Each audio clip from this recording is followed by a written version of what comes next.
Pakistan cricket team کے سابق کپتان اور معروف وکٹ کیپر راشد لطیف نے میچ فکسنگ سے متعلق سنسنی خیز انکشافات کرنے کا اعلان کر دیا۔ نجی ٹی وی پر گفتگو کرتے ہوئے انہوں نے بتایا کہ وہ اپنی سوانح عمری پر کام کر رہے ہیں، جس میں 90 کی دہائی کے دوران کرکٹ میں ہونے والی میچ فکسنگ کے واقعات کو بے نقاب کیا جائے گا۔ راشد لطیف کا کہنا تھا کہ کتاب میں وہ یہ بتائیں گے کہ فکسنگ کس طرح کی جاتی ہے، کون کون اس میں ملوث تھا اور کرکٹ کے پس پردہ کیا کچھ چل رہا تھا۔ انہوں نے مزید کہا کہ وہ انکشاف بھی کریں گے کہ وہ سابق کپتان کون تھا جس نے صدارتی معافی کے لیے درخواست جمع کرائی تھی۔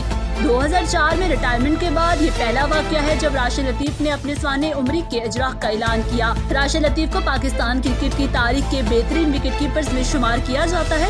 انہوں نے سب سے پہلے 1964 میں میچ فکسنگ کے خلاف آواز بلند کی تھی، جب انہوں نے اور باسط علی نے جنوبی افریقہ کے دورے کے دوران ریٹائرمنٹ کا اعلان کیا تھا۔ دونوں کھلاڑیوں کا کہنا تھا کہ وہ ڈریسنگ روم کے خراب ماحول میں مزید کرکٹ نہیں کھیل سکتے۔